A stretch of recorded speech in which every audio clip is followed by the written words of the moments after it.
Qatar, December 2022. Messi has just won the one trophy that eluded him his whole career. Look at his boots. 4 letters, stitched in gold, Anto. This name wasn't new. Messi didn't meet her after he became the best player alive. He knew her before anyone knew his name at all. Part 1. The Boy Who Wrote Letters. Rosario, Argentina, the mid-1990s. A boy from the local football club, Newell's Old Boys, has a friend named Lucas Scaglia. Lucas has a cousin. Her name is Antonella. The exact age they met is dispute. Some say 5, some say 9. What isn't disputed is what happened next. In 2024, Messi sat down for an interview with his own nephew on a YouTube show. He was asked for the first time on camera how it all began. He laughed and said, "I used to go to Lucas's house, eat there, sleep over. That's where I met Anto. We were really young, 6, 7 years old, and we just liked each other. Back then they called it amigovios." Amigovios. Not quite friends. Not quite a couple. According to several biographers, the boy went further than that.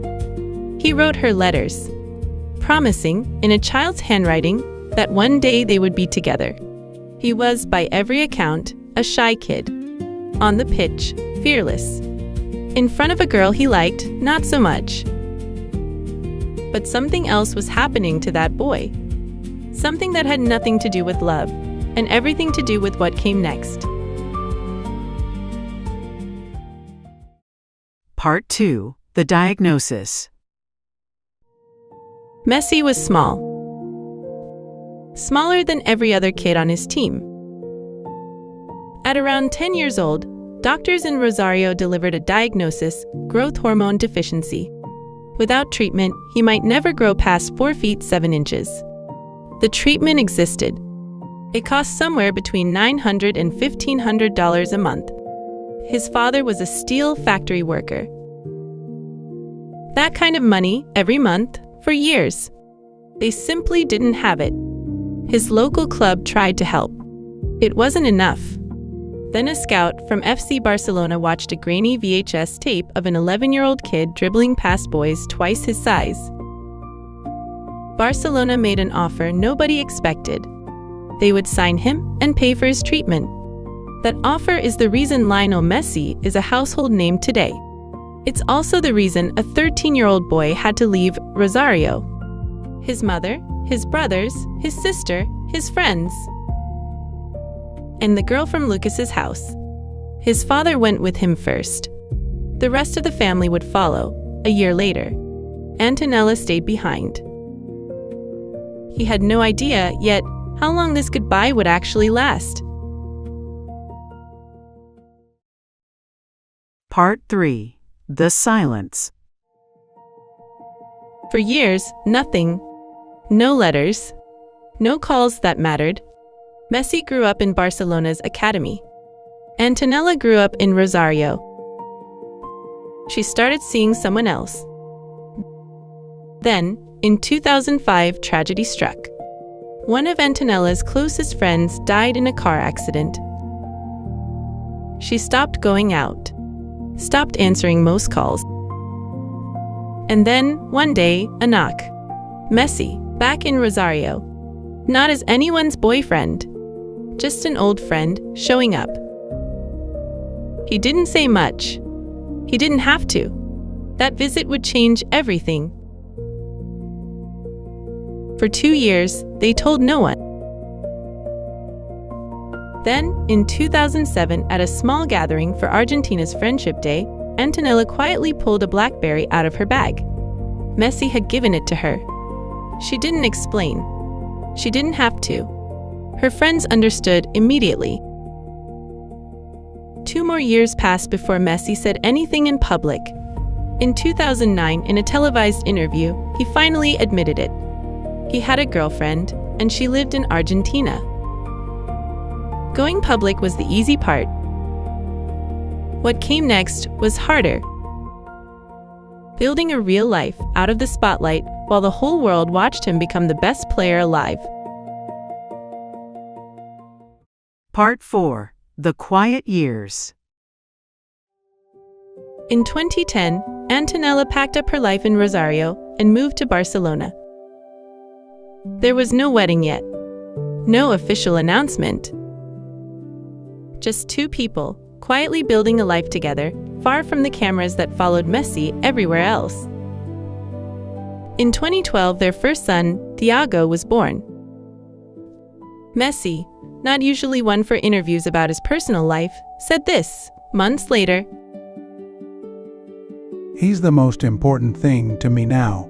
My life has changed a lot, in many ways. Now he comes before everything else." In 2015, their second son, Mateo, arrived. 2 children, nearly 2 decades of history, and still no wedding. Then, in December 2016, the couple finally made it official. They announced they would marry the following year. Part 5. The Wedding Nobody Expected.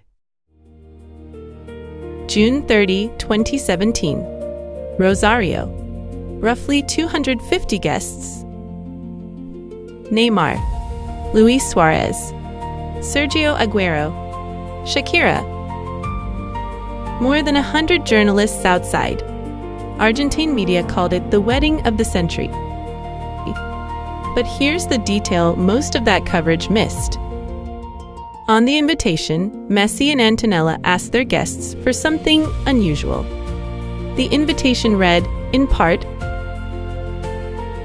In order to turn our joy into an act of solidarity, instead of a gift, we ask that you donate to TECHO. And after the party ended, the leftover food and drinks, enough to feed hundreds, didn't go in the trash.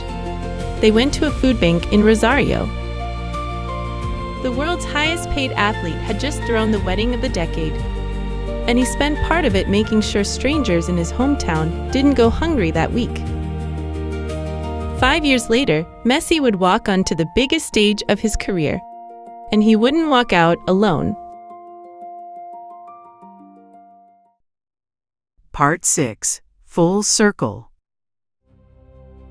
Which brings us back to Qatar, December 2022. The World Cup final. Argentina wins on penalties.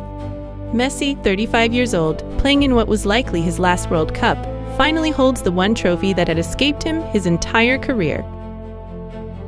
And there it is again, those boots. On the left, Ciro, his youngest son, and Anto, not an abbreviation of a name. It's what everyone who loves her actually calls her. His wife, his kids, even the fans online. On the right, Thiago and Mateo. Antonela posted a message online that night. It wasn't polished. It wasn't long. But it said, in essence, what a lot of people were thinking. We're proud of you. Thank you for never giving up. We know exactly what it took to get here. It started with a letter a shy kid wrote when he was 7 years old. It survived a diagnosis that threatened to end his career before it began. It survived an ocean and years of silence. It survived fame and cameras and everything that comes with being the most famous athlete alive. 27 years later, on the biggest stage in the world, the first person Lionel Messi looked for was still the girl from Lucas's house.